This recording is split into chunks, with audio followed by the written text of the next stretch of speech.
Pan India trend నడుస్తున్న కాలమాయ. ఇక ఏ hero గురించైనా ఇంట్రడక్షన్ ఎందుకు బాబాయ్? కానీ ఆయన గారి గురించి చెప్పాల్సిందే. ఆయన గారి గొప్పతనాన్ని మనం గుర్తు చేసుకోవాల్సిందే. అది ఎర్లీ 2000s. అప్పట్లో చెడ్డీలు వేసుకొని నేను స్కూల్ కంటే సినిమా హాళ్ళకి తెగ తిరిగేవాడిని. ఆ క్వింటన్ టారెంటినో డైలాగ్ ఉంటుంది కదా, I never went to school, I went to films అని. సో అలా మూవీస్ చూస్తూ కాలం గడిపేసేవాడిని. ఆ టైంలో నాకు తమిళ సినిమా ఒకటి, మలయాళ సినిమా ఒకటి, కన్నడ సినిమా ఒకటి, ఇలా హిందీ సినిమా ఒకటి, ఇలా డిఫరెంట్ లాంగ్వేజ్లో ఉంటుందో తెలీదు. నాకు తెలిసిందల్లా తెలుగు అండ్ హాలీవుడ్ సినిమాలే. కట్ చేస్తే విక్రమ్ అప్పటికే నాకన్నా వయసు పైబడిన వారికి, లేదా నాకంటే సినిమాలు ఎక్కువ చూసే వాళ్ళకి సేతు అండ్ శివపుత్రుడు సినిమాతో సుపరిచితుడు. మళ్ళీ కట్ చేస్తే అది 2005.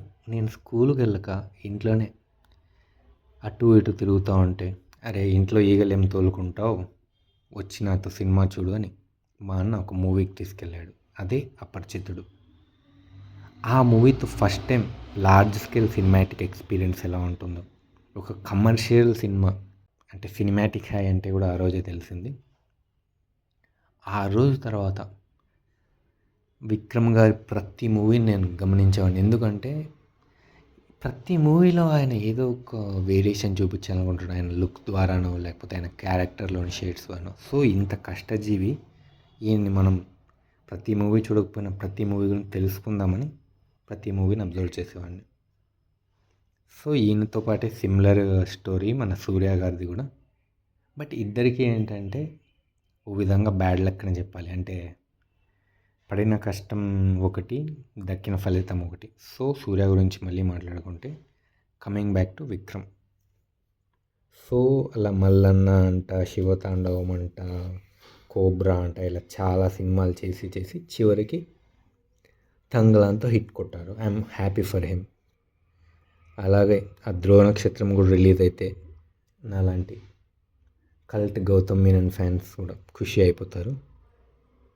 ఇక coming to the next film, Veera Dheera Sooran.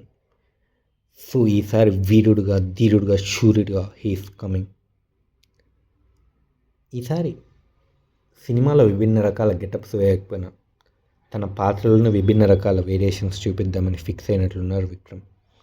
అందుకనే సాదాసీదాగా ఉండే ఒక విలేజర్, షాప్ కీపర్గా ఉంటూ ఒక అందమైన జీవితాన్ని గడుపుతుంటాడు. బట్ సడన్లీ లైఫ్ ఎలా టర్న్ తీసుకునింది, సో అతని ఫ్లాష్ బ్యాక్ ఏంటి అనేది ఇంట్రెస్టింగ్గా ఉంటుంది. టీజర్ చూడడం ద్వారా నాకు ఇది అర్థమైంది.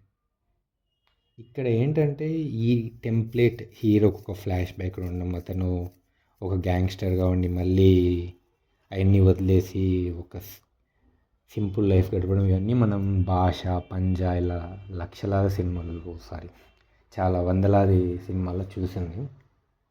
బట్ ఇక్కడ ఇంట్రెస్టింగ్ ఏంటంటే సేతుపతి అండ్ చిత్తా సినిమాలతో డైరెక్టర్ తనేంటో ప్రూవ్ చేసుకున్నాడు. సో ఈ తెలిసిన టెంప్లెట్ని ఆ దర్శకుడు ఎలా తీస్తాడనేది చాలా ఆసక్తికరంగా ఉంది. So I'm waiting for it. ఇంకోటి ఏంటంటే ఈ మూవీ టీజర్ చూసినప్పుడు నాకు ఒక సిమిలర్ థింగ్ స్ట్రైక్ అయింది. బట్ అది నెక్స్ట్ వీడియోలో చెప్తాను. అంటే ఈ మూవీ రిలీజ్ అయ్యాక ఒక వీడియో చేస్తాను ఈ మూవీ గురించి. సో ఆ వీడియోలో నేను చెప్పిన స్ట్రైకింగ్ సిమిలారిటీ గురించి మాట్లాడదాం. అంతవరకు keep loving the best cinema you will come across. Bye.